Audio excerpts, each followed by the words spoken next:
She always believed she knew the man she shared her life with, until a single night revealed a side of him she never imagined she'd have to face. One violent act in front of another woman didn't just shatter their marriage, it unleashed a response no billionaire was prepared to handle. While he was celebrating his supposed victory, she was turning silence into strategy and her deep pain into a precision weapon. And by sunrise, his entire empire no longer belonged to him. And he had no clue how it all happened so fast. Before you hear this stunning story of justice, power, and the move that froze an entire fortune, make sure you subscribe to the channel for more incredible stories. The penthouse at the top of the skyscraper mirrored Arthur's staggering success, a tech empire built from scratch, now valued in the billions. The city lights twinkled below, a carpet of urban stars that, for many, represented the pinnacle of a lifetime. For him, it was just the backdrop for another night. The crystal glass holding his aged whiskey rested in one hand, while the other glided across his tablet, reviewing the ever-growing numbers. He was the king of his own universe, and the world revolved around his commands. Olivia, his wife, appeared in the living room, her elegant silhouette, enhanced by a silk dress that barely concealed the gentle curve of her 5-month belly. She was the personification of the trophy wife, the rare jewel that adorned his arm at galas, the brilliant mind that, according to him, had contented herself with living in the shadow of his genius. But Arthur was mistaken. Olivia was not a shadow. She was the bedrock supporting the castle, the silent architect behind many of the decisions he credited solely to himself. "Arthur, we need to talk." Her voice was calm, almost a whisper, but loaded with a firmness he rarely noticed. He lifted his eyes from the tablet, a faint air of impatience marking his face. "Now, Olivia, can't you see I'm busy? The last quarter's reports don't analyze themselves." She ignored the sting of his disdain. "It's about the reports, Arthur. The ones you don't show me, the ones that show significant discrepancies in the company's accounts." A chill ran down Arthur's spine, but he quickly disguised it with a forced laugh. "Discrepancies? What are you talking about? My finances are impeccable. You're delusional, Olivia. The pregnancy is making you paranoid." "I'm not delusional, Arthur, and it's not the pregnancy. It's the bank statements, the receipts from luxury hotels in other people's names, the expensive gifts that weren't for me.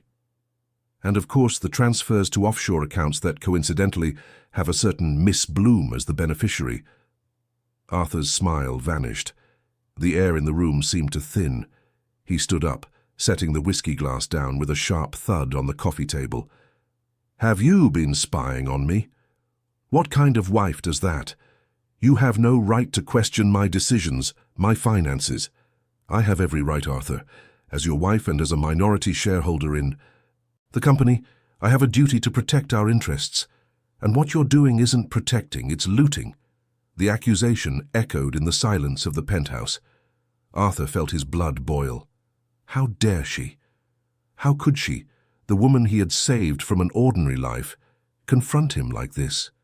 His arrogance, which was his second skin, began to manifest in its rawest form. "Looting? I built all of this. You were just some junior accountant when I met you. Everything you have, everything we are, is because of me. And now you come with these ridiculous accusations. You have nothing, Olivia, nothing." As Arthur's cruel words cut through the air, the soft chime of the private elevator was heard. The doors opened, revealing a stunning woman in a vibrant red dress and a confident smile. It was Sophia, Miss Bloom, the mistress Arthur had been supporting with company money. She walked into the room as if she owned the place, oblivious to the palpable tension, or perhaps deliciously aware of it. "Arthur, my love, I'm here. The trip was exhausting, but it was worth it to see you," she said in a honeyed voice, before noticing Olivia's presence. A malicious smile played on her lips. "Oh, Olivia, what an unpleasant surprise. I thought you'd be asleep by now." The sight of Sophia, her voice, the insolence in her eyes, was the last straw for Arthur. The rage, the humiliation of being confronted by Olivia in front of his mistress, exploded.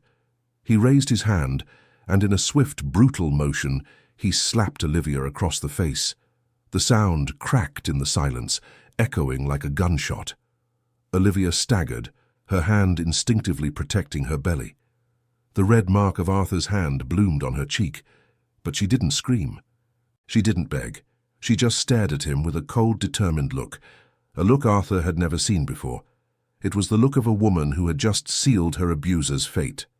She turned, and without a word, walked toward the elevator, leaving Arthur and Sophia alone in the penthouse.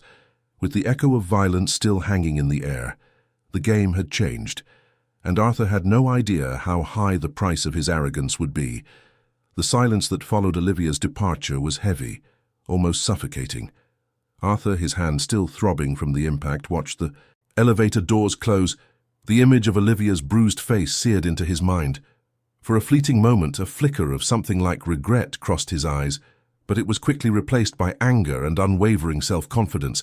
How dare she challenge him like that? And in front of Sophia, no less. Sophia, for her part, seemed pleased. A victorious smile played on her lips as she approached Arthur, wrapping her arms around his neck. "Don't worry about her, my love. She's always been dramatic. Now that you've put her in her place, maybe she'll learn not to meddle where she's not wanted." Arthur hugged her, seeking comfort in the familiarity of her touch, but the feeling of triumph wasn't as complete as he'd expected. The scene of the slap, Olivia's icy glare, the way she left without a single word, it all bothered him in a way he couldn't explain. He was used to seeing Olivia react, cry, beg, submit. This silence was new, and somehow more threatening than any scream. "She has nothing, Sophia," Arthur said, more to convince himself than her. "She's a parasite who's lived off me. What can she do?" Sophia laughed, a sharp, somewhat shrill sound. "Exactly. She has no power at all. You're the tycoon, Arthur. The world is at your feet, and now with her out of the way, we can finally live the life we deserve." They spent the rest of the night in a bubble of denial and grandiose plans, toasting to the future Arthur imagined was his by right. He already had a business trip scheduled overseas in the coming days, a perfect excuse to get away from Olivia's drama and enjoy Sophia's company in a more exotic setting. Little did he know that while he was toasting, Olivia was already in motion, each of her steps calculated with a surgeon's precision. Downstairs in an apartment she had discreetly rented months ago, Olivia shed not a single tear. The physical pain of the slap was insignificant compared to the pain of betrayal and humiliation, but this pain didn't paralyze her. On the contrary, it fueled her. She sat at her desk, her laptop open, and typed a sequence of characters. It was a code, a password to an encrypted file that contained over a year's worth of work. "Time to activate Plan B," she murmured to herself, her voice firm without a trace of hesitation. The first step was an email to her attorney, Helen Vance-esque. Helen was a legend in legal circles, known for her ferocity and for dismantling tycoons' fortunes in complex divorces. The message was short and direct. "Helen, Code Red has been activated. Arthur assaulted me. Initiate the process." In less than 5 minutes, Olivia's phone rang. It was Helen. "Olivia, are you sure? This is a point of no return." "I'm absolutely sure, Helen. He hit me. In front of his mistress, there's no going back. Activate everything. The asset, freeze, the assault charges, and most importantly, the evidence of fraud. I want him to feel the weight of every cent he embezzled." Helen, who already knew the extent of the evidence Olivia had gathered, didn't hesitate. "Understood. I'll get the team on it. In 12 hours, Arthur will no longer have control over anything. Get ready, Olivia. The war has begun." Olivia hung up the phone, her hand still on her belly in a protective gesture. The war had begun, yes, but Arthur had no idea who his real enemy was. He thought he was fighting a betrayed and humiliated wife. Little did he know. He was about to face the woman who had silently built the foundations of his empire and was now ready to dismantle it, piece by piece. The night had just begun, and Arthur's fate was already sealed. While Arthur and Sophia enjoyed a late breakfast in the penthouse, oblivious to the storm brewing, Olivia was already in full swing. The sun had barely risen, but Helen Vance's team was working at full throttle, mobilizing resources and triggering the legal mechanisms Olivia had meticulously prepared. Olivia's forensic accounting skills, which Arthur had so despised, now proved to be a powerful weapon, forging the chains that would soon bind him. The first step was filing for a restraining order. With the medical report of the assault and Olivia's testimony, the court order was issued swiftly. Arthur would be served notice to keep his distance, to stay away from his wife and their residence. The penthouse, which he considered his sanctuary, was now under Olivia's control, granting her not only safety, but also a strategic base for the battle ahead. In parallel, Helen's lawyers initiated the process to freeze his assets. The evidence of embezzlement, meticulously organized by Olivia, was irrefutable. Bank statements, proof of transfers to offshore accounts, receipts for exorbitant expenses in third-party names. Everything pointed to an elaborate fraud scheme that not only financed Sophia's lavish lifestyle, but also compromised the financial health of Arthur's own company. Olivia, sitting in her temporary apartment, reviewed every document, every email, every detail. The coldness with which she acted was impressive, a stark contrast to the fragile image Arthur tried to paint of her. She felt no pleasure in revenge, but a deep conviction that she was doing the right thing, not just for herself and the child she carried, but for justice. Hours passed. The clock ticked on, and with it the legal net tightened around Arthur. He, meanwhile, was boarding his private jet, heading to a tropical paradise where Sophia awaited him. He believed he was escaping his problems, when in fact, he was flying straight into a trap. Mid-flight, as Arthur sipped expensive champagne, the first sign that something was wrong appeared. His phone, which usually buzzed with notifications of business emails and messages, remained silent. He tried to access his online bank account to check a transaction, but the page wouldn't load. He chalked it up to a connection issue, a mere inconvenience. Upon landing, the situation worsened. When he tried to use his credit card to pay for the taxi to the hotel, the transaction was declined. He tried another card, and then another. All declined. The driver, impatient, started to complain. Arthur, used to being treated with deference, felt a flush of heat rise up his neck. "Must be some problem with the bank," he grumbled, trying to maintain his composure. "I'll call my manager." But when he tried to make the call, he discovered his phone had no service. It wasn't just the internet connection, it was the entire phone service. He was incommunicado. Panic began to set in. Meanwhile, on the other side of the world, the news of the fraud and the freezing of Arthur's assets was already spreading like wildfire. The press, always hungry for scandals involving tycoons, published bombshell headlines. His company's stock plummeted on the market, dragging down the reputation and fortune he had built. The company's board of directors, in an emergency meeting, voted for Arthur's immediate suspension from his duties. The pressure from shareholders and the severity of the accusations were unsustainable. Arthur's empire, which had seemed unshakable, was beginning to crumble in record time.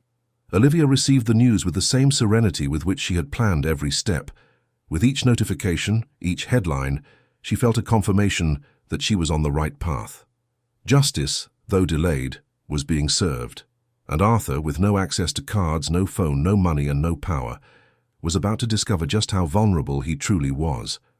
The trip that was meant to be a refuge had turned into a nightmare, and the return to the US would be far more humiliating than he could ever imagine.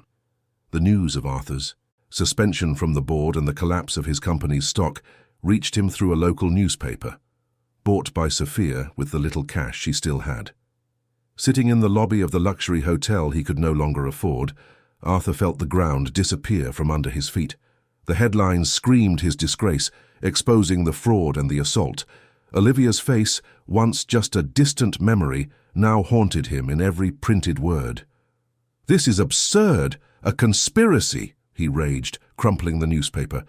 "Olivia is behind this, I know it. She's always been jealous, always wanted what's mine." Sophia, who had idolized him until now, began to show signs of impatience. The glamour of being a billionaire's mistress was fading fast in the face of a man with no money and no power. "Arthur, we have to do something. We can't stay here. What are we going to do?" Arthur's arrogance, once an impenetrable shield, now felt like heavy, useless armor. He tried to call his lawyers, his contacts, anyone who could get him out of this humiliating situation. But his phone remained dead, and the hotel's payphones seemed to ignore his attempts. He was isolated, cut off from the world he himself had built. The hotel staff, once solicitous and fawning, now looked at him with suspicion. The news of his downfall had already reached them. The manager, with a forced smile, informed him that without a valid credit card, they could no longer extend his stay. Arthur, the tech mogul, was being kicked out of a hotel. Humiliated, he and Sophia were out on the street. No money, no contacts, no plan. Reality hit them hard. Sophia, who had never known hardship, began to cry. "I can't believe this, Arthur. How could this happen? You're a genius. You have to have a plan." But Arthur had no plan. His mind, accustomed to solving complex engineering and financial problems, was blank. He, who had always controlled everything, now found himself at the mercy of circumstances. The idea of asking strangers for help was repugnant, but there was no other option. They spent the night on a park bench, under the curious and sometimes pitiful gazes of passers-by. Arthur, the man who slept on silk sheets and travelled in private jets, now felt the cold of the night and the hardness of the concrete. With every passing hour, reality was sinking in a little more. Olivia was not the passive woman he had imagined. She was a force, a strategist, and he had underestimated her catastrophically. The next day, the humiliation continued. They had to ask for handouts to buy food and eventually to get tickets back to the US. Arthur, the billionaire, was returning home like a vagrant, dependent on the charity of strangers. With every look of pity, every coin received, his anger and hatred for Olivia grew, but so did a pang of fear. She had planned everything with a coldness and precision he would never have imagined. While Arthur was living his personal hell, Olivia, back in the States, was consolidating her position. The restraining order ensured he couldn't get near the penthouse, which was now her exclusive domain. She had changed the locks, deactivated the security systems Arthur controlled, and hired a new security team. The home, once a symbol of Arthur's power, was now a safe haven for her and her child. The press continued to report every step of Arthur's downfall, and Olivia, through her attorney, made sure the narrative was clear. Arthur was the abuser, the fraudster, the man who had betrayed everyone's trust. Public opinion was on her side, and that was a powerful weapon. The final twist, Olivia's masterstroke, was yet to come. She had kept the secret of her initial investment in Arthur's company under lock and key. An old contract, signed in the early days of the startup, when Arthur was still a visionary with little capital. Olivia, with her intelligence and a small inheritance, had been the anonymous investor who allowed Arthur's dream to become a reality. The contract, drafted with the shrewdness of a forensic accountant, included a clause allowing her to convert her investment into stock should she so choose, and she chose. That morning Olivia triggered the clause. With the stock's precipitous fall and Arthur's suspension, her initial investment, now converted into shares, made her the single largest shareholder in the company. She was no longer the trophy wife, the shadow. She was the new CEO. And Arthur, the man who had underestimated her his entire life, was about to discover that the empire he thought was his had, in fact, always belonged to her. Arthur's return to the US was a spectacle of public humiliation. With no money for a first-class ticket, he flew in a crowded commercial flight, squeezed between passengers who recognized him from the headlines and looked at him with a mixture of curiosity and contempt. Upon landing, he was greeted not by limousines and security guards, but by a mob of reporters and photographers waiting for him like vultures. "Mr. Miller, is it true your accounts have been frozen? Did you assault your pregnant wife? Is the company on the brink of bankruptcy?" The questions rained down, each one a blow to his already fragile dignity. He tried to dodge them to cover his face, but there was nowhere to run. Sophia, by his side, looked like a pale shadow of her former self, her glamour replaced by a look of desperation. She too was a target of the flashes, her image now associated with the tycoon's fall. They managed, with great difficulty, to get a taxi, but the driver, recognizing Arthur, refused to take them to the penthouse. "I don't want any trouble with the law, sir. Mrs. Miller has a restraining order against you." Arthur felt his blood boil. At every turn, Olivia seemed to have anticipated his moves, closing every door. They ended up in a roadside motel, the only place that would accept the little cash Sophia still had. The contrast with the life of luxury they had led was brutal. While Arthur sank into his own misery, Olivia was presiding over an emergency meeting with the company's board of directors. The boardroom, once dominated by Arthur's imposing presence, was now the stage for her ascent. The board members' gazes, once skeptical, were now filled with respect and even admiration. "Gentlemen," Olivia began, her voice calm and controlled, "I know the company's current situation is delicate. Arthur's reputation and consequently ours has been severely damaged. The stock has plummeted and investor confidence is shaken."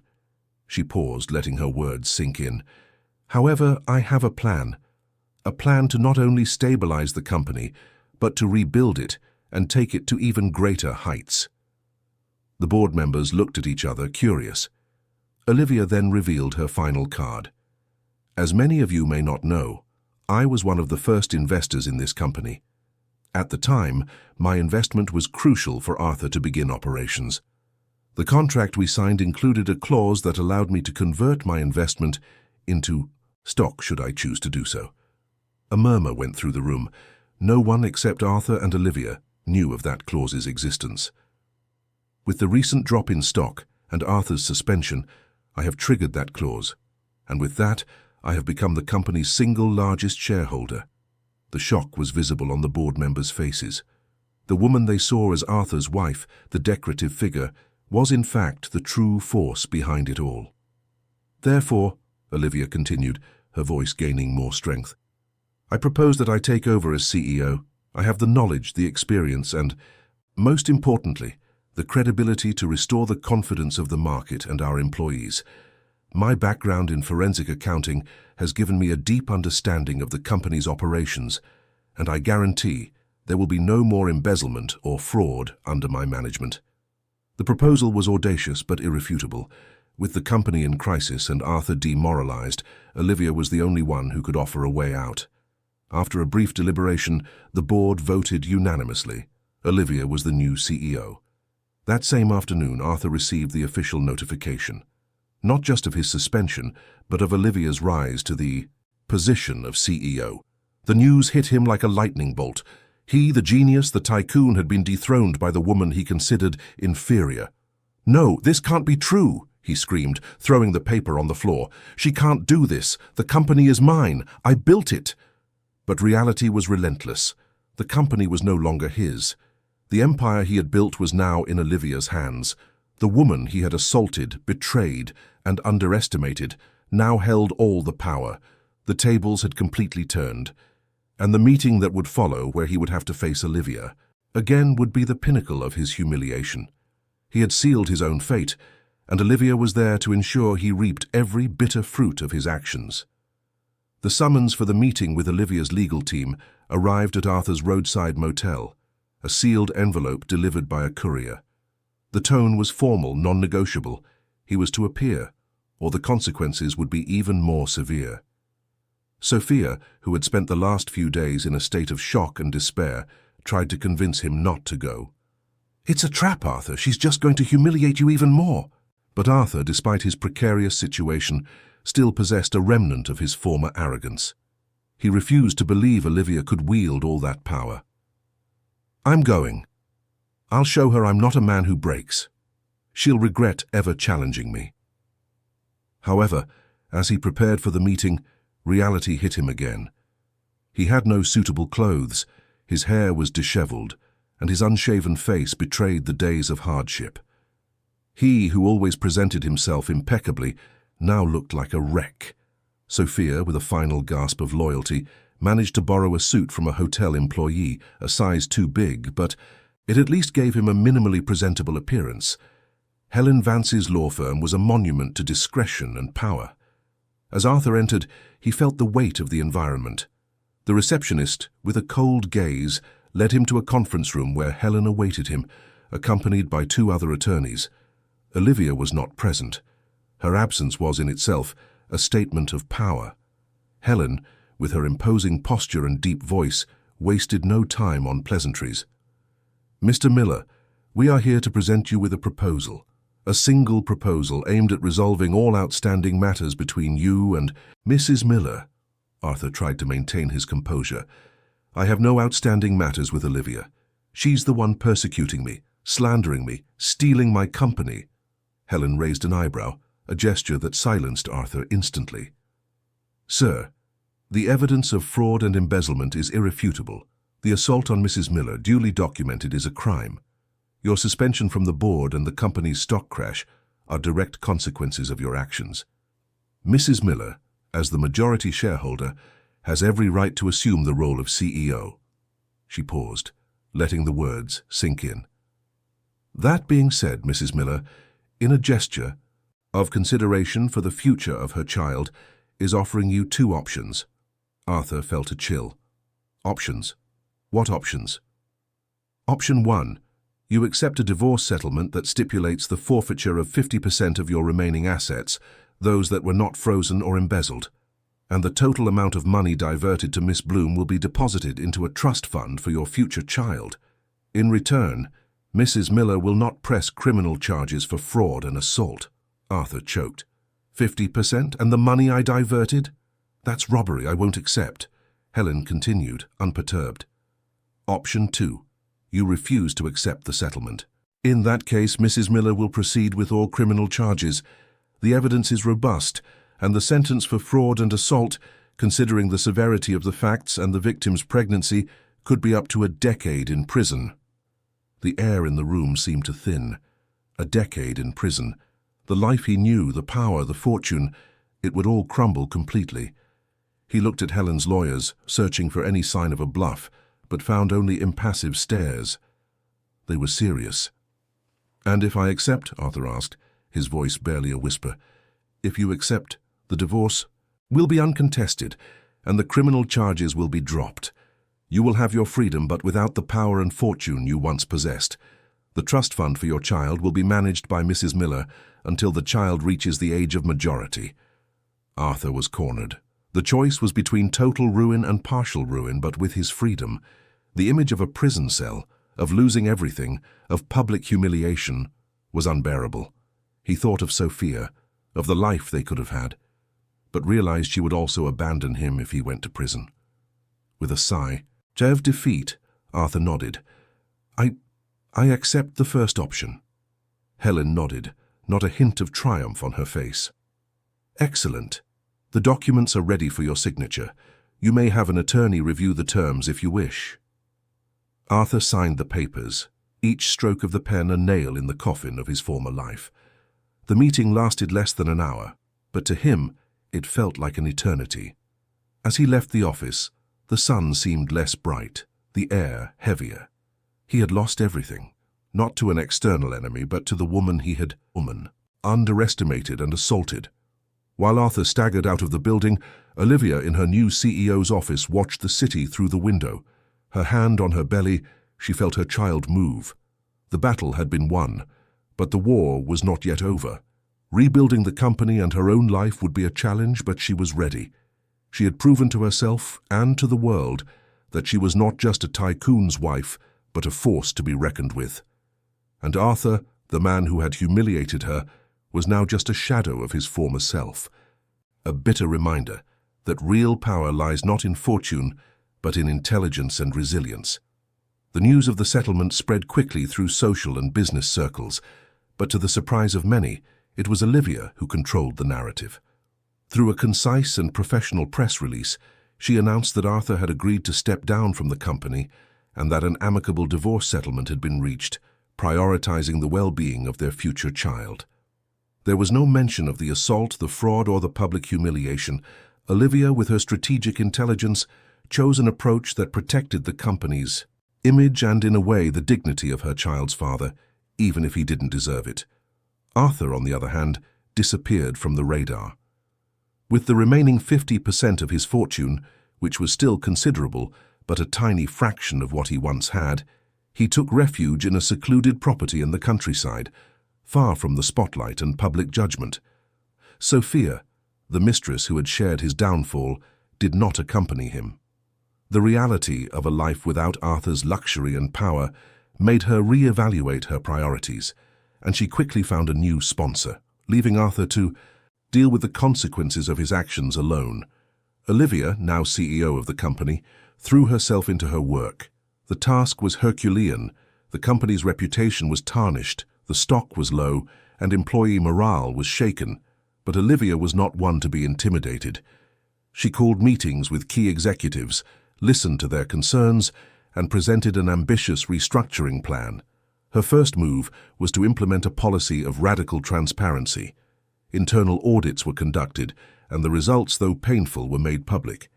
She didn't hide Arthur's embezzlement, but presented it as a problem of the past, a management error that would be corrected under her new leadership.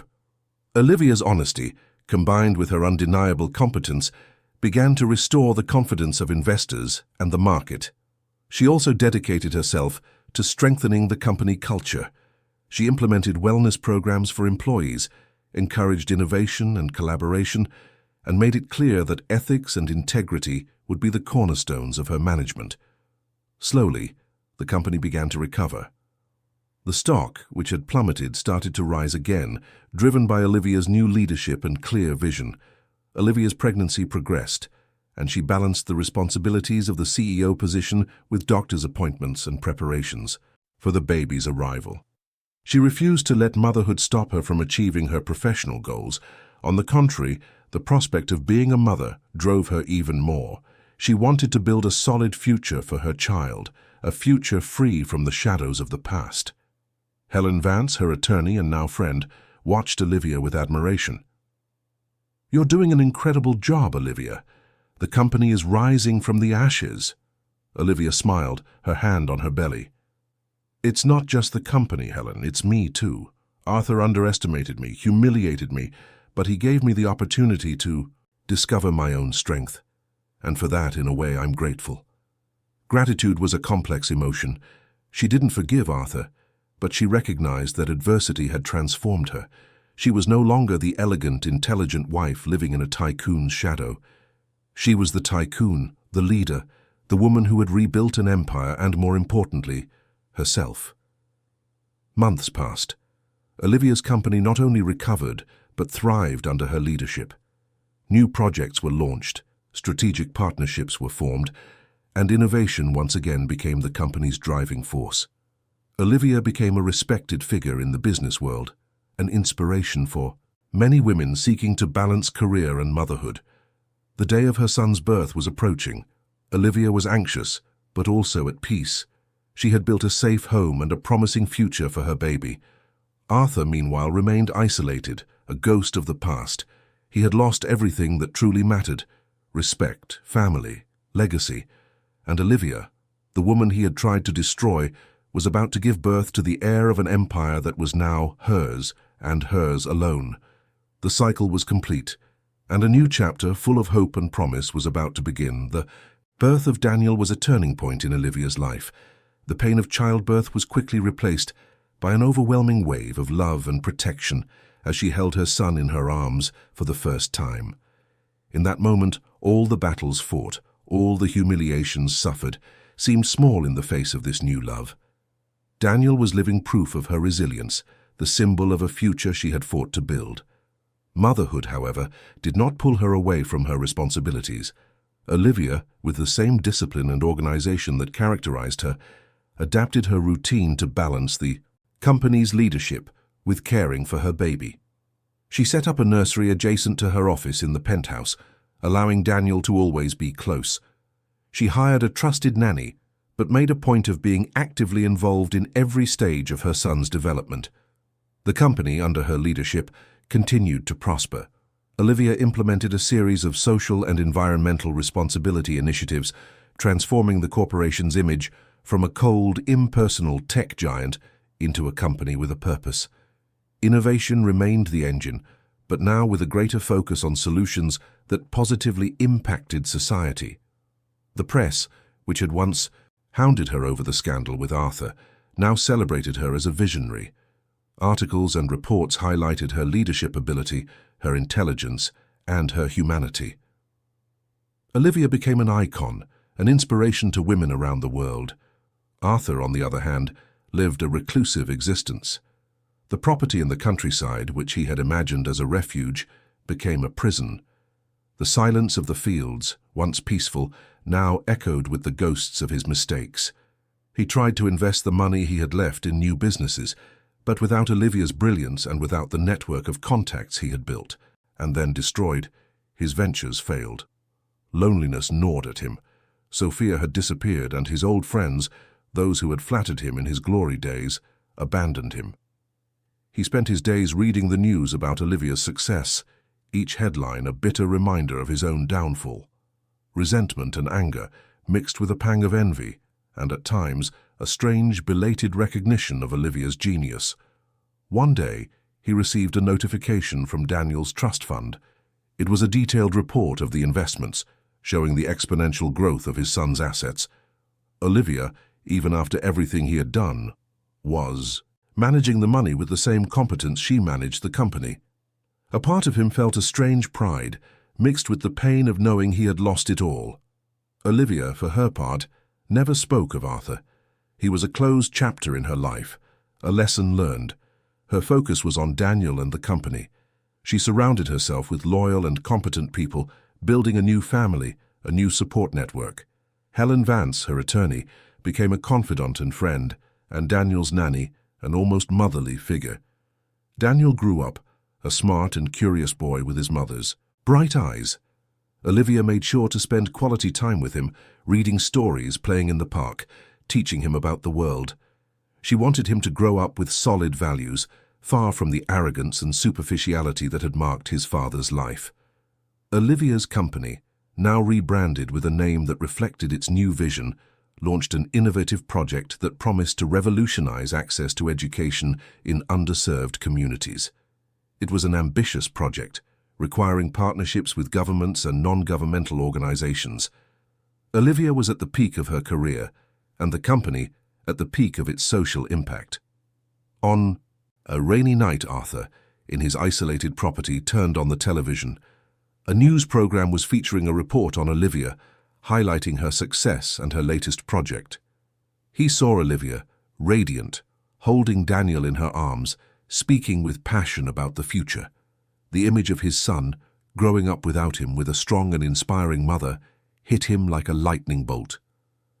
For the first time in a long time, Arthur felt something other than anger and resentment. He felt a deep sadness and emptiness. He had traded all of that family, respect, love for an illusion of power and pleasure. And now he was alone, watching from afar the life that could have been his, the life Olivia had rebuilt with her own hands. The price of his arrogance was eternal loneliness, and he was beginning to understand the true dimension of his loss. Years passed, and Daniel grew up under Olivia's watchful and loving eye. He was a brilliant boy, with an insatiable curiosity and a kind heart. Olivia strove to give him a normal childhood, despite his mother's public life and his father's absence. She enrolled him in a regular school, encouraged his hobbies, and taught him to value the simple things in life. Olivia's company, now a global conglomerate, continued to thrive. The education project in underserved communities had become a resounding success, replicated in several countries and earning Olivia awards and international recognition. She was a respected leader, a successful businesswoman, and a dedicated mother. Arthur, meanwhile, continued his self-imposed exile. His attempts to start over had failed miserably. He'd lost his touch, the shrewdness that had made him a tycoon. The money he had left dwindled each day, consumed by bad investments and the upkeep of a life he refused to simplify. The loneliness deepened. His old friends avoided him, and the few people who still sought him out were opportunists looking for some benefit. He spent his days reading books, watching documentaries, and invariably searching for news about Olivia and Daniel. Each of Olivia's new achievements was a stab to his ego, and every photo of Daniel a painful reminder of what he had lost. Daniel, at 8 years old, started asking questions. "Mum, why don't I have a dad like my friends?" Olivia had always been honest with him, explaining that his father was alive but they didn't live together. She avoided going into the painful details of the past, focusing on the strength and love that united them. "He lives far away, sweetie, but I'm sure he loves you very much," Olivia would say, trying to shield her son from the brutal truth. She didn't want Daniel to carry the weight of Arthur's mistakes. However, Daniel's curiosity was insatiable. He started searching online, and it was inevitable that he would find the old headlines, the news about Arthur's downfall, the fraud, the assault. The truth, raw and painful, hit him hard. Daniel confronted Olivia, his eyes welling with tears. "Mom, is it true that Dad hit you? Is it true he stole money from the company?" Olivia's heart ached. She knew this day would come. She sat down with Daniel, hugged him, and with a choked voice, told him the truth, with all the delicacy a mother could muster. She explained that Arthur's actions were wrong, but that it didn't diminish the love she had for Daniel. "Your father made mistakes, sweetie. Serious mistakes. But that doesn't define who you are. You are a good, smart, and loved boy. And I did everything I could to protect you and to build a secure future for us." Daniel, though shocked, understood. Olivia's honesty, her strength, and her unconditional love helped him process the information. He didn't feel anger toward Arthur, but a deep sadness for the absence of a father he never truly knew. The revelation, however, sparked a new curiosity in Daniel. He wanted to meet his father. Olivia, reluctant but understanding her son's need, agreed to arrange a meeting. She knew it would be painful, but she believed Daniel had the right to know his father, even if it was just to find closure. Helen Vance was the bridge. She contacted Arthur, who, to everyone's surprise, immediately accepted the meeting. The news that Daniel wanted to meet him rekindled a flame of hope in his heart, a chance for redemption he hadn't expected. The meeting was set in a neutral location, a secluded park. Olivia accompanied Daniel but kept her distance, allowing father and son to have their moment. Arthur, upon seeing Daniel, felt a lump in his throat. The boy was the spitting image of Olivia, but with something of his own gaze, his own curiosity. "Hi, Dad," Daniel said, his voice small but firm. Arthur, his eyes, filled with tears, couldn't hold them back. "Hi, son, I'm so sorry." That first meeting was brief and somewhat awkward. Arthur tried to explain, to justify, but Daniel just listened, observing him with a mixture of curiosity and sadness. Olivia, watching from afar, felt a pang of pain, but also a strange sense of peace. The cycle was closing, and Daniel was beginning to build his own story, free from the shackles of the past. Life, after all, was about moving forward, and Olivia was ready to continue guiding her son on that path. The meeting in the park, though, brief, opened a crack in Arthur's reclusive life. Daniel, with his innocence and curiosity, had awakened in him a desire for redemption he thought he had lost. Olivia, for her part, watched the interaction with a mixture of apprehension and hope. She knew Daniel needed answers, and that somehow Arthur needed to provide them. The meetings between father and son became more frequent, always supervised by Olivia or someone she trusted. Arthur, initially awkward, began to open up to Daniel, telling him stories of his childhood, his dreams, and how he had built the company. He omitted the darker details of his fall, but Daniel, with his sharp intelligence, noticed the gaps. Olivia, meanwhile, continued to focus on the company and Daniel. She had become a prominent figure on the global stage of technology and philanthropy. Her company launched a revolutionary new product, an artificial intelligence platform designed to optimize learning in public schools, further solidifying her legacy of innovation with purpose. Despite all her success, Olivia felt a void. Her professional life was fulfilling, motherhood was complete, but something was missing. She had closed herself off to romantic relationships, fearing a repeat of the past. Helen, her friend and confidant, encouraged her to open up again. "You deserve to be happy, Olivia. You've built all this, now it's time to reap the rewards, including in love." One day, Daniel returned from one of his meetings with Arthur with a question that took Olivia by surprise. "Mum, Dad told me you were the first investor in his company. Is that true?" Olivia smiled. "Yes, sweetie, it's true. I believed in his dream, and I invested what little I had to help him get started."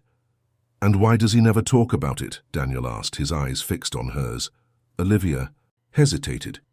"Because sometimes people have a hard time acknowledging the contributions of others, especially when pride is involved." The conversation with Daniel rekindled memories in Olivia of a distant past, of a different Arthur, a passionate and dreamy Arthur, before power and arrogance corrupted him. She remembered the early years of the company, the sleepless nights working side by side, the dreams they shared. Meanwhile, Arthur, in his meetings with Daniel, realized how much he had lost. He saw in Daniel Olivia's intelligence, curiosity, and kindness, and, watching his son grow, he began to question his own choices. The money, the power, the mistress, none of it had brought him the happiness he had imagined. In one of these meetings, Daniel, with the frankness of a child, asked Arthur, "Dad, why did you hit Mom?" The question struck Arthur like a lightning bolt. He had avoided the subject, but Daniel wouldn't let him escape. He saw an opportunity to be honest, to redeem himself, at least with his son. I made a terrible mistake, Daniel. I was blinded by pride, by anger. I wasn't thinking straight. Your mother is an incredible woman, and I treated her in a way no one deserves to be treated. I deeply regret what I did." Daniel listened in silence, absorbing his father's words. "Mom said you made mistakes, but that doesn't define me. And I don't think it defines you either, Dad. You can change." Daniel's words were a balm to Arthur's wounded soul. He felt a pang of hope, a glimpse of a future where he could perhaps be a better father, a better man. Olivia, upon learning of the conversation, felt a mix of emotions: anger, sadness, but also a pang of compassion. Arthur was changing, or at least he was trying. She wouldn't forgive him for what he had done, but maybe for Daniel's sake they could find a way to coexist, to build a healthy relationship for their son. Olivia's life, which seemed so complete, was now opening up to new possibilities. The past, though painful, was transforming into a lesson, a catalyst for growth. And the future, with Daniel by her side, seemed brighter than ever, full of challenges, but also opportunities for love, redemption, and the building of a legacy that went far beyond billions. Arthur's confession to Daniel marked a turning point. Not for Olivia, who kept her guard up, but for Arthur himself. The honesty with his son, the admission of his mistakes, lifted a weight he had carried for years. He began to look for ways to redeem himself, not just for Daniel, but for himself. His first step was to seek professional help. Therapy, something the old Arthur would have never considered. He began to unravel the layers of arrogance and narcissism that had blinded him, confronting himself and the reasons behind his actions. It was a painful process, but a necessary one. Olivia, watching from a distance, noticed the changes. Arthur was calmer, less reactive. He no longer tried to justify his actions, but rather to understand them. Daniel, for his part, flourished with his father's attention and honesty. The relationship between them, though still delicate, was strengthening. Olivia's company continued to expand its horizons. The AI education project, named Light of Knowledge, was being implemented on a large scale, transforming the lives of thousands of children. Olivia traveled constantly, participating in conferences, closing partnerships, and inspiring audiences with her story of overcoming adversity and achieving success. On one of these trips, at a global forum on technology and social impact, Olivia met Mark. He was a renowned data scientist with a passion for humanitarian projects and a captivating sense of humor. Mark didn't know her as Arthur's ex-wife, but as the visionary behind Light of Knowledge. The connection was instant. They spent hours talking about work, about life, about dreams. Mark was intelligent, kind, and above all saw her as an equal, admiring her strength and her intellect. Olivia, for the first time in years, felt herself drawn to someone. Back in the US, her dates with Mark became more frequent. Dinners, walks in the park with Daniel, long and deep conversations. Daniel took a liking to Mark, who treated him with warmth and respect. Olivia cautiously allowed herself to feel. She was building a new life, and Mark seemed to fit into it perfectly. Arthur, in one of his therapy sessions, expressed a desire to do something meaningful with the money he had left. He wanted to use his fortune for good, to compensate in some way for the mistakes of the past. His therapist suggested he support a cause he believed in, something that could bring purpose to his life. He thought of Daniel, of light of knowledge, he knew Olivia wouldn't accept his money directly, but perhaps he could contribute anonymously or through a foundation. He wanted to be part of Daniel's legacy, even from afar. Olivia, upon learning of Arthur's intention through Helen, was surprised. She didn't fully trust his motives, but she recognized the potential for positive impact. She agreed to accept the donation as long as it was made through an independent foundation with no direct ties to Arthur. Arthur's foundation, named the Future Hope Foundation, became one of the biggest supporters of Light of Knowledge. He dedicated his time and energy to it, working behind the scenes, away from the spotlight. He wasn't seeking recognition, but purpose. One day, Daniel, while visiting Arthur, noticed an old photo on the shelf. It was a picture of Olivia and Arthur, young, smiling, in the early days of the company. Daniel picked up the photo and looked at Arthur. "You guys looked happy, Dad." Arthur looked at the photo, a sad smile on his lips. "We were, Daniel. We were." He told Daniel about the early days of the company, about the dreams they shared, about Olivia's intelligence and passion. He talked about how power had blinded him, how he had lost sight of what truly mattered. Daniel, with the wisdom of a child, said, "Mom found happiness again, Dad, and you can too." Daniel's words echoed in Arthur's mind. He had lost Olivia, but he hadn't lost himself. He was on a path of redemption, a path that, though lonely, was leading him to a place of peace and purpose. Olivia, for her part, was ready for a new chapter in her life. Mark was a wonderful man, and Daniel adored him. She had built an empire, raised an incredible son, and now she was ready to love again. The past, though present, no longer defined her. She was the architect of her own future, and it looked promising. Olivia and Mark's relationship blossomed. He not only admired her professionally, but also loved her for who she was, with all her complexities and her history. Mark brought lightness and joy into Olivia's life, and Daniel accepted him with open arms, finding in him a caring and present father figure. They formed a family, a new and happy family, built on the ruins of a painful past. Olivia, at the peak of her career, continued to innovate. Light of Knowledge expanded to new continents, and Olivia's company became a model of sustainable and socially responsible business. She was frequently invited to speak at universities and conferences, sharing her story and inspiring a new generation of entrepreneurs. Arthur, for his part, found his purpose in the Future Hope Foundation.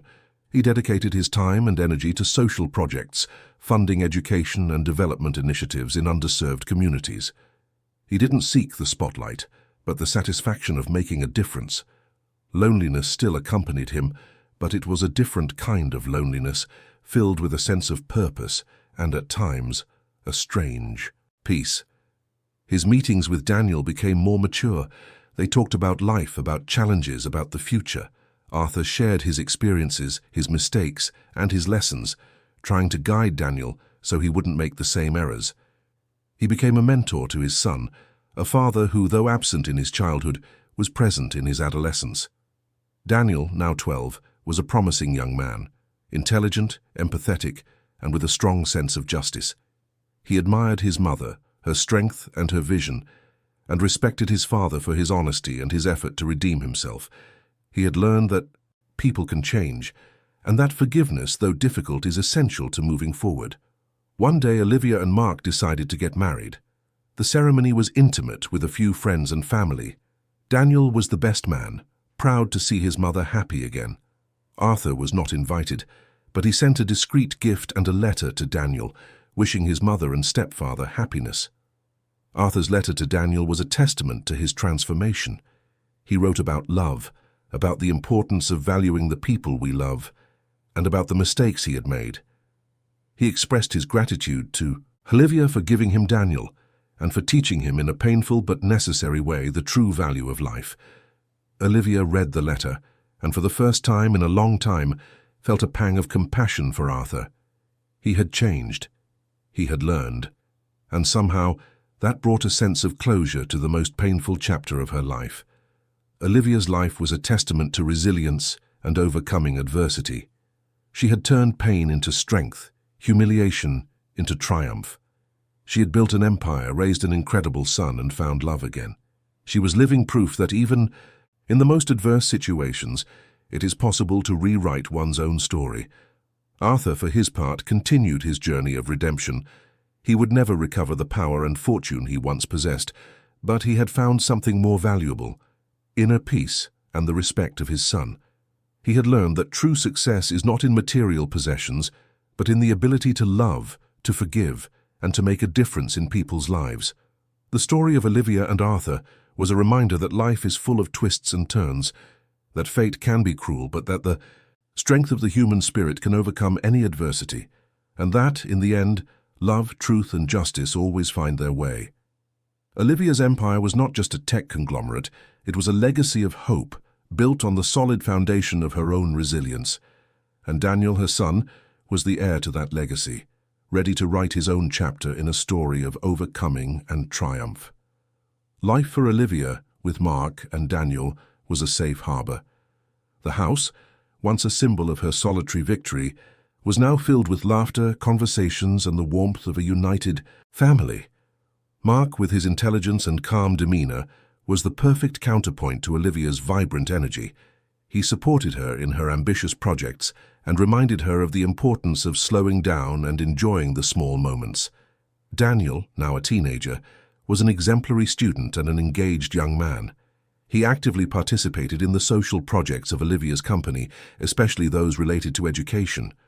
The experience of having a father who was redeeming himself and a mother who was building an empire with ethics and purpose shaped his worldview. He dreamed of following in Olivia's footsteps, but with his own mark. The Future Hope Foundation, under Arthur's discreet leadership, grew in influence. He had become a respected philanthropist, though he still avoided public exposure. His investments in technology for social good were notable, and he often collaborated on projects that, unknowingly, were inspired by Olivia's initiatives. The relationship between Arthur and Daniel deepened. Daniel visited his father regularly at the countryside property, and they would spend hours talking about everything from philosophy to the challenges of life. Arthur, with the wisdom gained through pain and reflection, offered valuable advice to his son, who listened with attention and respect. Olivia and Arthur, though they no longer had direct contact, maintained a kind of tacit truce. The peace between them was mediated by Daniel and by Helen, who still served as Olivia's legal counsel and occasionally as a bridge between the two. The wound of betrayal and assault would never completely heal for Olivia, but time and Arthur's transformation had eased the pain. A new challenge appeared on the horizon for Olivia's company. A major competitor, a global tech giant, launched a product similar to Light of Knowledge, aiming to dominate the digital education market. The competition was fierce, and Olivia's company needed to innovate even further to maintain its leadership. Olivia called her team for an emergency meeting. Ideas flowed, but the pressure was immense. Mark, with his expertise in data and artificial intelligence, offered valuable insights, but the solution still seemed distant. Daniel, who was present at the meeting as an observer, had an idea. "Mom, what if we partnered with Dad's foundation? He's been investing a lot in research and development of new technologies for education in underserved communities. Maybe he has something that could help us." Olivia hesitated. The idea of collaborating with Arthur, even indirectly, was uncomfortable. But Daniel's suggestion was logical and strategic. The Future Hope Foundation had developed learning personalization algorithms that could be the edge, light of knowledge needed. After much reflection, Olivia agreed to explore the possibility. Helen was the intermediary. Arthur, upon hearing the proposal, was surprised and at the same time excited. It was a chance to contribute to Olivia and Daniel's legacy in a way he never imagined. The collaboration was established. The Future Hope Foundation licensed its algorithms to Olivia's company, free of charge, in exchange for a percentage of the profits that would be reinvested into new social projects. It was a partnership that benefited everyone. The new product, powered by the technology from Arthur's foundation, was a resounding success. Light of Knowledge not only maintained its leadership, but expanded its reach, reaching millions of new students worldwide. Olivia's company solidified its position as the global leader in digital education with social impact. Olivia, in a press conference, publicly acknowledged the contribution of the Future Hope Foundation and its founder Arthur. It was a moment of great significance, a mutual recognition that sealed the peace between them. Arthur, watching the press conference from his countryside property, felt an emotion he hadn't felt in a long time. Pride. Pride in Olivia, in Daniel, and in his own ability to rise again. He had lost an empire, but he had found a purpose, and somehow that was much more valuable. Life went on, with its challenges and its victories. Olivia, Mark, and Daniel formed a happy and inspiring family. Arthur, on his journey of redemption, found peace in his philanthropic work. Their story was a testament that, even after the greatest storms, the sun always shines again, and that the human capacity to forgive, to transform, and to build a better future is infinite. The collaboration between Olivia's company and the Future Hope Foundation not only propelled Light of Knowledge to new heights, but also opened a more respectful and professional channel of communication between Olivia and Arthur. The project follow-up meetings, though conducted by their respective teams, occasionally required the presence of both. In these encounters, formality was the rule, but it was impossible to ignore the history that bound them. Olivia, now with an unshakable maturity and confidence, could face Arthur without the pain of the past. She saw a transformed man, more humble, more aware of his mistakes. The anger had given way to a kind of professional respect, and the hurt to a resigned acceptance. Arthur, for his part, watched Olivia with silent admiration. She had become everything he had once dreamed of being: a visionary leader, a successful entrepreneur, a fulfilled woman. And alongside Mark, she radiated a happiness he had never been able to provide. Daniel, now a young adult, was the strongest link between them. He had chosen to follow in Olivia's footsteps, studying computer engineering and working on artificial intelligence projects at his mother's company. However, he also dedicated part of his time to the Future Hope Foundation, acting as a bridge between his parents' two worlds. Mark's presence in Olivia's life was a pillar of stability. He not only loved and supported her, but was also an intellectual partner, challenging her to think outside the box and seek new solutions. Together they formed a powerful duo, both in their personal and professional lives. One day, during an international conference on technology and social impact, Olivia and Arthur were invited to share the stage to talk about the partnership between their organizations. It was the first time they had appeared together in public since the divorce. The audience's anticipation was palpable. Olivia, with her usual elegance, began the presentation, highlighting the advancements of Light of Knowledge and its positive impact on the lives of millions of children. When it was Arthur's turn, he took the stage with a more restrained posture, but with a firm and sincere voice. "I have made many mistakes in my life," Arthur began, to the surprise of the audience. "Mistakes that cost me dearly, and that caused pain to people I should have protected. But through those mistakes I learned that true value is not in power or fortune, but in the ability to serve, to contribute, to make a difference." He looked at Olivia, a look of respect and gratitude. "Olivia, my ex-wife and now partner, taught me that lesson. She showed me that it's possible to rebuild, that it's possible to turn adversity into opportunity. And I am grateful to her for giving me the chance, through the Future Hope Foundation, to contribute to the legacy she is building." The audience gave a standing ovation, not just for Arthur's words, but for the courage of both of them in sharing a story of overcoming and redemption. Olivia, moved, smiled at Arthur, a smile that carried years of history, of pain, and of healing. After the presentation, backstage, Arthur approached Olivia. "Olivia, I just wanted to thank you for everything, for giving me Daniel, for teaching me what really matters, and for giving me the chance to redeem myself." Olivia looked at him, and for the first time felt that forgiveness, though not verbalized, was present. "Arthur, what you've done with the foundation is impressive. You've found your way. And Daniel is proud of you." That simple, sincere moment sealed the peace between them. It wasn't a return to the past, but a recognition that both had evolved, each in their own way. Life went on. Daniel, with the support of Olivia and Mark and the wisdom of Arthur, was preparing to take on a leadership role in the company. He was the synthesis of the best of his parents, a young man with Olivia's intelligence and vision, and Arthur's ability to dream big, but with the ethics and humanity his father had learned the hard way. Olivia, alongside Mark, enjoyed a full and happy life. She had built an empire, raised an incredible son, and found true love.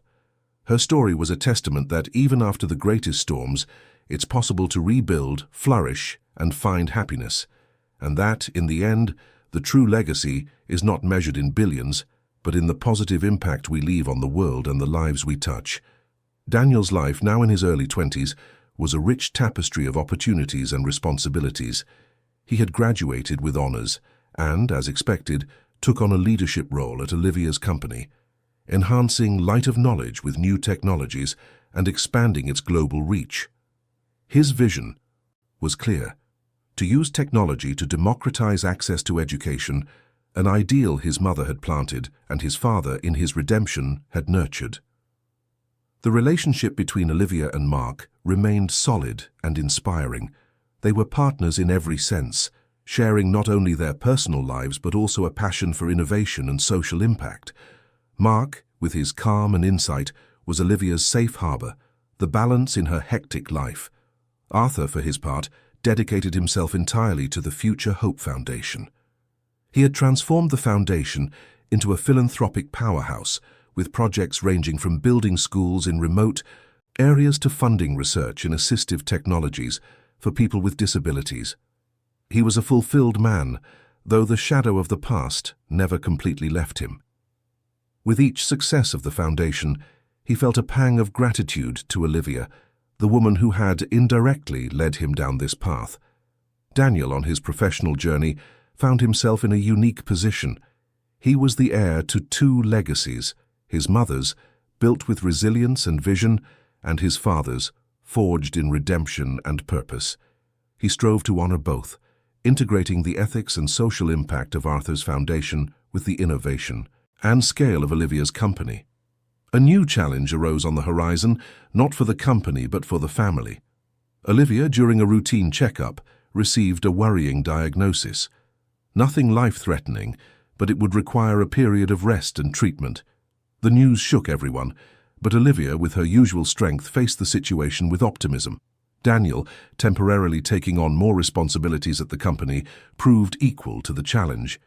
He led the team with the same competence and passion as Olivia, ensuring that projects continued to move forward without interruption. Mark, for his part, dedicated himself entirely to Olivia, caring for her with love and affection, proving once again to be the ideal partner. Arthur, upon hearing the news, felt a pang of concern. Despite everything, Olivia was the mother of his child, the woman who had transformed him. He sent a discreet message to Daniel, offering any kind of help that was needed. Olivia, upon receiving Arthur's message through Daniel, felt a warmth in her heart. It was a simple but significant gesture. It showed that despite the past, there was a bond of humanity and concern between them. During Olivia's recovery period, Daniel began to visit Arthur, more frequently seeking advice and support. Arthur, with his experience in crisis management and his strategic vision, offered valuable insights that Daniel successfully applied at the company. The collaboration between father and son deepened, and Daniel realized how much Arthur had matured. Olivia's health fortunately made a full recovery. She returned to work with even more energy and determination, grateful for her life and the family that surrounded her. The experience made her value the moments with Mark and Daniel even more, and reaffirmed her purpose of making a difference in the world. At a dinner celebrating Olivia's recovery, Daniel made a toast. To my mother, for her strength and inspiration, to Mark, for his unconditional love and support, and to my father, who even from a distance taught me the value of redemption and purpose. Olivia and Mark smiled, moved. The mention of Arthur in such an intimate moment showed how much Daniel had grown and how the family, in its complexity, had strengthened. Life continued to weave its intricate web. Olivia, Mark, and Daniel were proof that love, resilience, and forgiveness can transform the greatest adversities into opportunities for growth and happiness.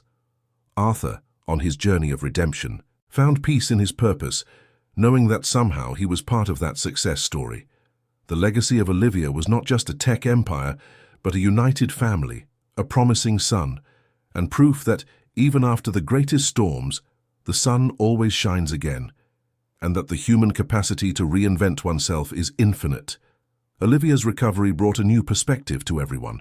She, more than ever, valued every moment, every achievement, every smile from Daniel and Mark. The company, under the shared leadership of Olivia and Daniel, continued to expand its horizons, solidifying itself as a global force in technology with social impact.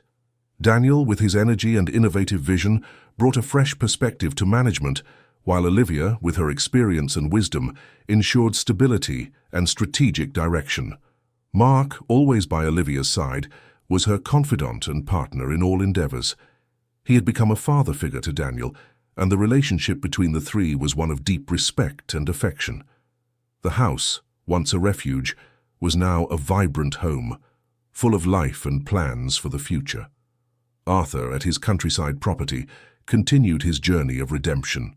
The Future Hope Foundation thrived, and he found genuine purpose in his philanthropic work. He had learned to live without the spotlight, without the ostentation, and discovered a peace that money and power had never provided. His meetings with Daniel were frequent, and the relationship between father and son deepened each day. Daniel, now a young leader, began to realize the complexity of human relationships and the importance of forgiveness. He saw his father's transformation and his mother's resilience, and this inspired him to be a more empathetic and humane leader. He understood that life was not black and white, and that people, even those who make grave mistakes, can change. An ambitious new project emerged at Olivia's company, the creation of a global inclusive education platform that would use artificial intelligence to adapt content to the needs of students with different types of disabilities. It was a challenging project that would require the most advanced technology and pedagogy. Daniel, with his passion for innovation and social impact, took the lead on the project. He knew that Arthur's Future Hope Foundation had invested in research in this area, and he saw an opportunity for even greater collaboration. He proposed a formal partnership with Arthur's foundation to Olivia and Mark. Olivia, initially reluctant, considered the benefits. The foundation's expertise would be invaluable, and the collaboration could accelerate the project's development. More importantly, it would be a significant step in building a legacy of unity and purpose for Daniel. Mark, with his pragmatic vision, supported the idea. Olivia, what matters is the impact. If Arthur's foundation has the technology and expertise we need, we should use it. It's for the good of the project and for the good of Daniel. Olivia agreed. Helen Vance, once again, was the intermediary. The proposal was presented to Arthur, who received it with enthusiasm. It was a chance for him to contribute directly to a project that would unite his family's legacies and to make a difference on a global scale. The partnership was formalized. Olivia's company and the Future Hope Foundation joined forces to create the Iris platform, a name suggested by Daniel, in honor of the Greek goddess of the rainbow, a symbol of hope and connection. The collaboration was a resounding success. The Iris platform revolutionized inclusive education, providing access to millions of students worldwide. Olivia and Arthur, while maintaining their respective leadership roles, worked together, focused on the common goal. Joint meetings were now more frequent, and the initial formality gave way to mutual respect and more fluid communication. At a launch event for the Iris platform, Olivia and Arthur took the stage together, alongside Daniel and Mark.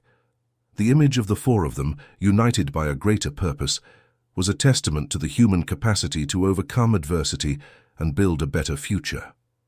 Arthur, in his speech, looked at Olivia, Mark, and Daniel. This platform is proof that when we put the common good above our differences, we are capable of achieving great things. It is proof that forgiveness, collaboration, and love can transform the world. Olivia, moved, smiled. She had come a long way. From a humiliated wife to a global leader, She had rebuilt her life, her company, and her family. And by her side, Daniel, the son she had protected and raised with so much love, was ready to carry that legacy forward. Olivia's story was a testament that, even after the greatest storms, the sun always shines again, and that the human capacity to reinvent oneself is infinite. And that, in the end, the true empire is not measured in billions but in the positive impact we leave on the world and the lives we touch. The Iris platform became a landmark, not just for Olivia's company and Arthur's foundation, but for the world of inclusive education. The project's success solidified Daniel's reputation as a visionary leader, capable of uniting technology and humanity. He was now the face of the company's new generation, working side by side with Olivia, who gradually began to delegate more responsibilities. Olivia, with the peace of mind of seeing her legacy in good hands, started dedicating more time to herself and Mark. They traveled, explored new hobbies, and enjoyed each other's company. Certain that they had built a full and meaningful life, the penthouse, once a stage for drama and ambition, was now a home of peace and love. Arthur, for his part, found in the Future Hope Foundation not just a purpose, but a community. He surrounded himself with people passionate about social causes, and together they expanded the foundation's reach, touching the lives of millions around the world. The loneliness that had tormented him for years gave way to a sense of belonging and fulfillment. The relationship between Olivia and Arthur, though still professional, had reached a level of mutual respect. The scars of the past still existed, but they no longer bled. They were Daniel's parents and partners in a project that benefited humanity. This was the new reality, and they both accepted it. Daniel, in his rise within the company, began to face the challenges inherent in leadership. The pressure was immense, the decisions complex. He sought advice from Olivia, who guided him with wisdom and experience, and from Mark, who offered him a more analytical and strategic perspective. But he also found an unexpected mentor in Arthur. Arthur, with his vast experience in managing large corporations, even if marked by mistakes, had valuable insights into the business world. He shared with Daniel the pitfalls of power, the importance of ethics, and the need to stay grounded, lessons he had learned the hard way. In one of these conversations, Daniel asked Arthur, "Dad, do you regret anything?" Arthur looked toward the horizon, thoughtful. "I regret many things, Daniel. I regret letting power blind me, hurting your mother, losing years of your childhood. But I don't regret learning from my mistakes, and I don't regret finding a new purpose." Daniel listened in silence, absorbing his father's words. He saw, in Arthur, an example that life is a constant learning process, and that redemption is always possible. Olivia and Daniel's company launched a new project, a global initiative to promote digital inclusion in remote areas, providing internet access and technological devices to communities that were previously disconnected. It was an ambitious project that would require even greater collaboration with governments and international organizations. Olivia, in a gesture of trust and recognition, invited Arthur to be one of the project's advisors. She knew his experience in logistics and infrastructure would be invaluable, and that his passion for social causes would drive him to give his best. Arthur, surprised and honored, accepted the invitation. It was the first time he would have an active role in a large-scale company again, and the opportunity with the honor she received, Olivia felt a cycle come to a close. That public recognition wasn't just about her professional achievements, but about the personal journey that had led her there. It was validation that her resilience and vision had transformed pain into a greater purpose.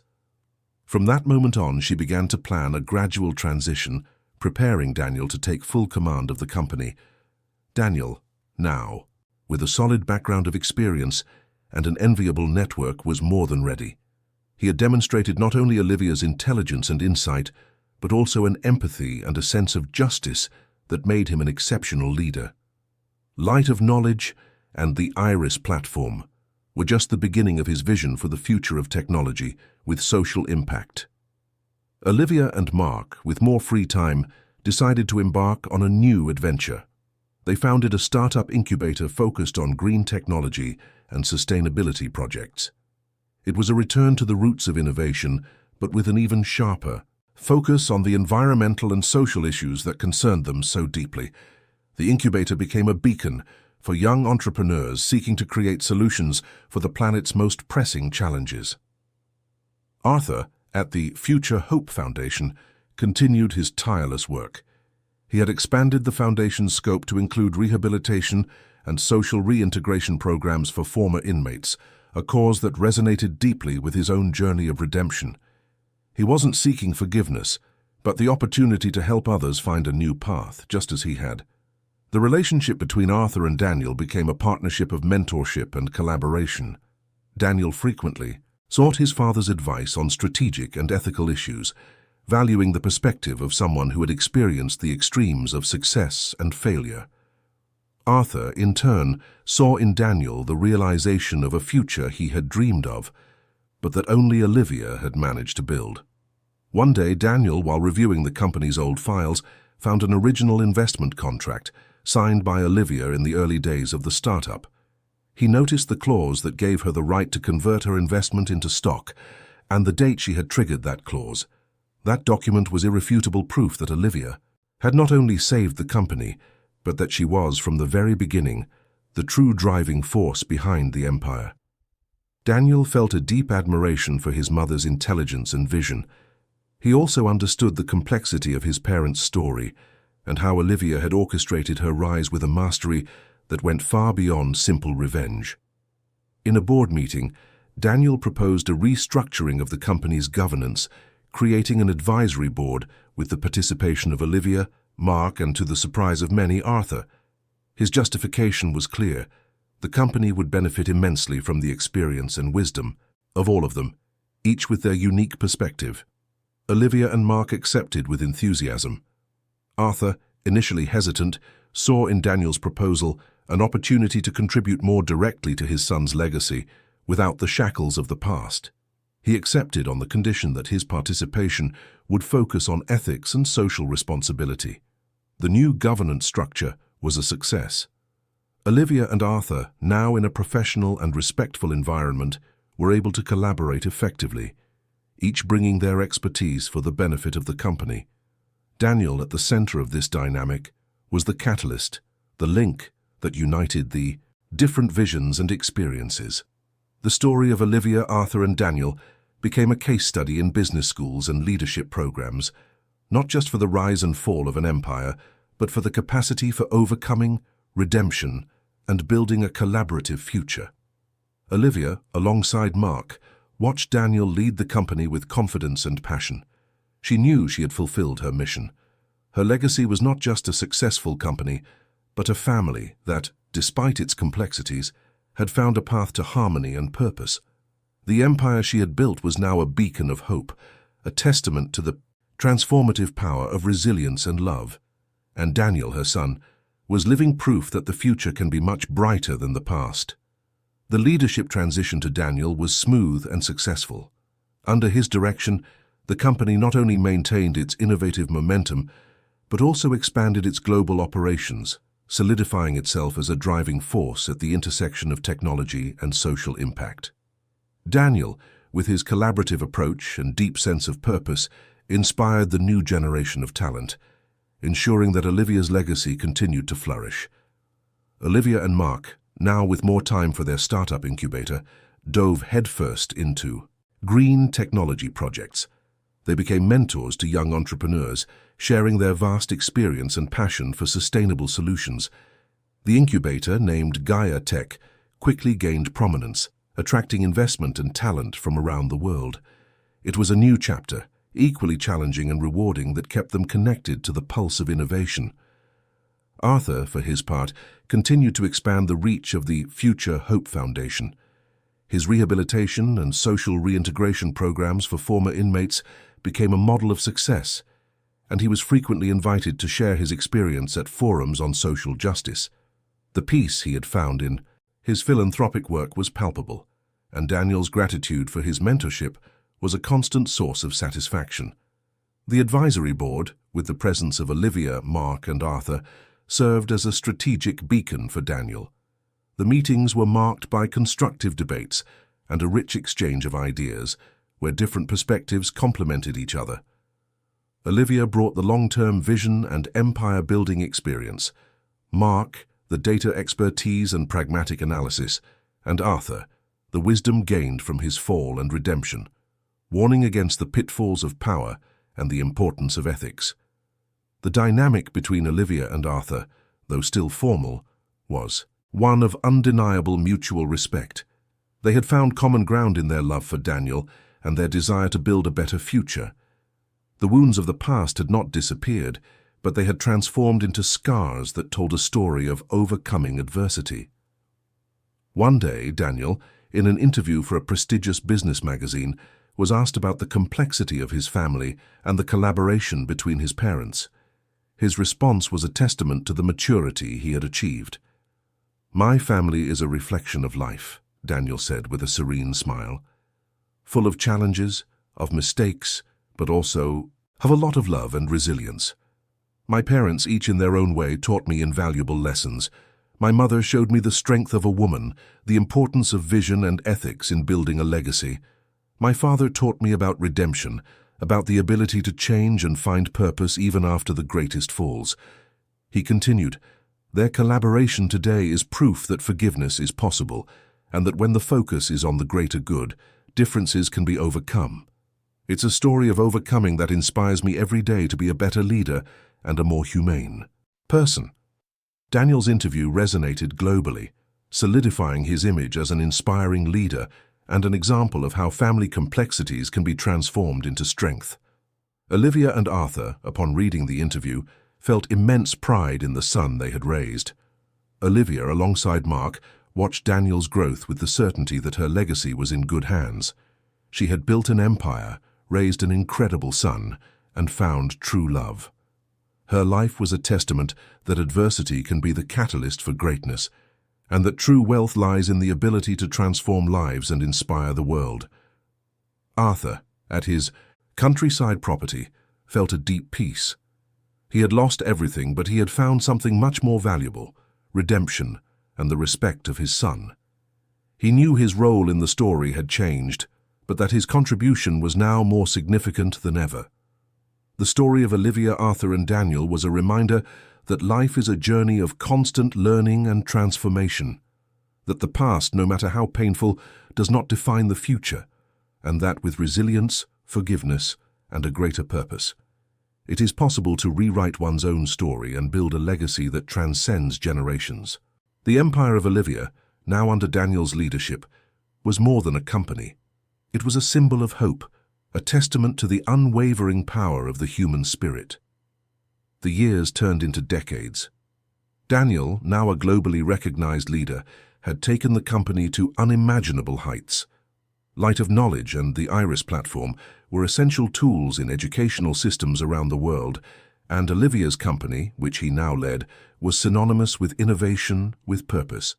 He had married, had children, and built his own family, which was a reflection of the values of love, resilience, and ethics he had learned. Olivia and Mark, now in their later years, enjoyed an active and fulfilling retirement. Gaia Tech had become a benchmark in green technology, incubating startups that were revolutionizing sectors like renewable energy, sustainable agriculture, and waste management. They spent their days between the incubator, traveling and spending time with their grandchildren, who were the joy of their lives. The passion and companionship between them remained unshakable. Arthur, in his final years, found the peace he had so long sought. The Future Hope Foundation was a solid legacy, with social impact programs that transformed lives on a global scale. He had reconciled with his past, not forgetting it but accepting it as part of his journey. His grandchildren, Daniel's children, visited him regularly at the countryside property, and he shared with them stories of his life, with the wisdom of someone who had learned the hardest lessons. The relationship between Olivia and Arthur, though it never became a close friendship, evolved into a deep mutual respect.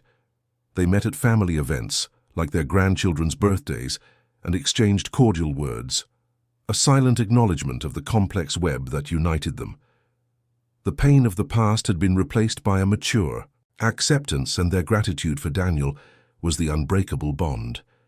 One day Arthur, now quite elderly and in fragile health, asked to see Olivia. Daniel arranged the meeting at his father's property, a place that, for Olivia, still carried memories, but now exuded a different serenity.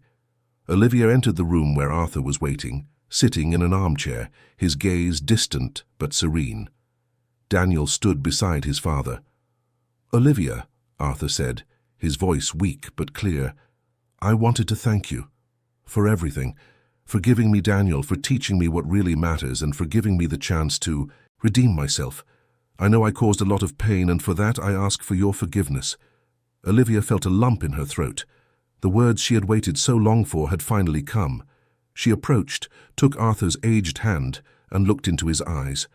"Arthur, the past is behind us. What matters is what you built afterward, and you built something beautiful." In that moment, forgiveness, which once seemed unattainable, manifested. Not a forgiveness that erased the pain, but one that set her free. Olivia felt a weight lift from her shoulders, a peace she didn't know, she was still seeking. Arthur smiled, a genuine and light smile. A few days later he passed away peacefully, surrounded by Daniel and his grandchildren. Arthur's funeral was a discreet but significant event. Olivia and Mark were present, alongside Daniel and his family. Olivia's presence was a testament to the complexity of life, to the human capacity to transcend pain and find peace. Daniel, in his eulogy, spoke of his father's legacy, not just as the tycoon who built an empire, but as the man who, after a fall, found redemption and dedicated his life to helping others. He spoke of the importance of forgiveness, resilience, and love, values he had learned from both his parents. The story of Olivia, Arthur, and Daniel became a legend, a modern tale about the power of transformation. Olivia, the woman who rebuilt an empire and her own life, was an icon of strength and wisdom. Daniel, the heir who knew how to honor the past and build an even brighter future, was proof that the most valuable legacy is not what one inherits, but what one builds with purpose and love. And so the narrative concludes not with a period, but with the promise of a continuous future, where the lessons learned, the challenges overcome, and the love cultivated would perpetuate through generations. Life, after all, is a journey, and each chapter, no matter how painful or glorious, contributes to the richness of the story. Arthur's death, though expected, brought a definitive closure for Olivia. That last meeting, the exchange of forgiveness, had sealed a painful chapter of her life, allowing her to move forward with a renewed lightness. She and Mark continued to dedicate themselves to Gaia Tech, watching their seeds of green innovation blossom into solutions that positively impacted the planet. Daniel, now at the peak of his career, led the company with a vision that transcended profit, focusing on lasting social and environmental impact. He had expanded Light of Knowledge to the most remote corners of the world, and the Iris platform had become a global standard for inclusive education. His children, Olivia's grandchildren, were already showing interest in following the family's footsteps, absorbing the values of innovation, ethics, and purpose. The Future Hope Foundation, after Arthur's passing, was restructured under the leadership of an independent board, but Daniel and Olivia remained as honorary advisors, ensuring that Arthur's vision for redemption and social impact continued to be honored. The countryside property, once Arthur's refuge, was transformed into a social innovation center, a space where young entrepreneurs could develop projects combining technology and philanthropy, a living tribute to Arthur's legacy of transformation. Olivia, in her golden years, became a respected matriarch, a figure of wisdom and inspiration. Her home was a meeting point for family, friends, and young leaders seeking her counsel. She shared her stories, her life lessons, and the importance of never underestimating one's own strength. On one of her birthdays, Daniel organized an intimate celebration, gathering family and close friends. Mark was by her side, as always, and the grandchildren ran through the garden full of life. Daniel, making a toast, looked at Olivia with tear-filled eyes. "Mum," he began, "your life is a testament that adversity can be the greatest catalyst for greatness. You taught us that true strength lies not in never falling, but in rising each time, stronger and wiser. You built an empire, but more importantly, you built a family, a legacy of love, resilience, and purpose that inspires us all." Olivia smiled, moved. She had come a long way from the young wife living in a man's shadow to the woman who became a legend. Her life had been a roller coaster of emotions, of losses and victories, but at every turn she had found the strength to move forward. She looked at Mark, her faithful companion, at Daniel, her beloved son, and at her grandchildren, the promise of a bright future. She felt a deep gratitude for everything she had lived through, for all the lessons learned, and for all the people who had crossed her path. Olivia's story was not just about business success, but about the human journey of self-discovery, of overcoming, and of love. She had proven that real power lies not in fortune or control, but in the ability to inspire, to forgive, and to build a better world. And so, life continued, with its cycles of birth, growth, and transformation. Olivia's empire, now in Daniel's hands, was a beacon of hope, a testament that technology, when guided by a human purpose, can truly change the world, and that, in the end, the most enduring legacy is not what one accumulates, but what one shares, what one inspires, and what one loves. Olivia's story was living proof that life in its fullness is the greatest work of art, painted with the colors of courage, resilience, and unconditional love. The years advanced, bringing with them new generations and new stories. Olivia and Mark, in their serene old age, observed the world they had helped shape. Gaia Tech thrived, and their grandchildren, now adults, were actively involved in sustainability and social innovation projects, carrying the torch their grandparents had lit. Daniel, now a patriarch, led the company with the wisdom and vision he had inherited from Olivia, but with his own brand of empathetic and collaborative leadership. His children, Olivia's great-grandchildren, were beginning to stand out in various fields, some in the family business, others in new ventures, but all imbued with the values of social impact and ethics. The Future Hope Foundation continued to be a pillar of social transformation, with the Innovation Center at Arthur's former property, flourishing as a hub of ideas and solutions for the challenges of the 21st century. Arthur's name, once associated with scandal, was now synonymous with redemption and philanthropy, a testament to the power of a second chance. Olivia, in her final years, was an almost mythical figure. Her story was told in books, documentaries, and motivational speeches. She had become a global symbol of female resilience, of overcoming adversity, and of how to turn hardship into a springboard for greatness. Her mind remained sharp, and her advice was sought by leaders from all over the world. On a sunny day, Olivia, sitting in her flower-filled garden beside Mark, felt life gently slip away. She looked at the blue sky, the vibrant flowers, at Mark's aged hand intertwined with hers. A smile of peace lit up her face. She had lived fully, loved intensely, and left a legacy that transcended time. Her passing was a moment of global mourning. Heads of state, business leaders, social activists, and millions of people whose lives were touched by her projects paid their respects. The funeral was a grand event, but Olivia had requested it be a celebration of life, not death. Daniel, in his eulogy, spoke of his mother not just as the visionary businesswoman, but as the woman who taught him to love, to forgive, and to never give up. "My mother gave me the world," Daniel said, his voice choked with emotion. "But more importantly, she taught me how to use it for good. She taught me that true power lies in the ability to inspire and to serve." Mark, heartbroken but with a soul full of gratitude, spoke of the love of his life. "Olivia was the light that illuminated my path. She taught me to see the world with different eyes, to love without reservation, and to believe in the power of transformation. She was my partner, my friend, my great love." Olivia's physical absence left an immense void, but her spirit continued to guide everyone. The company, under Daniel's leadership, continued to prosper, driven by the values she had established. Gaia Tech expanded its operations, and the Future Hope Foundation continued to be a beacon of hope. Olivia's legacy was not just an empire of billions, but a philosophy of life. She had proven that it is possible to be successful without losing one's humanity, that revenge can be transformed into redemption, and that love in its various forms is the most powerful force in the universe.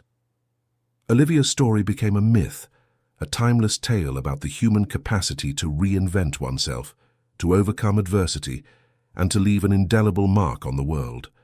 Her grandchildren and great-grandchildren, upon hearing her stories, were inspired to follow in her footsteps, to build their own legacies, always with the memory of the extraordinary woman that was Olivia. And so the narrative concludes, not with an end, but with the perpetuation of a legacy.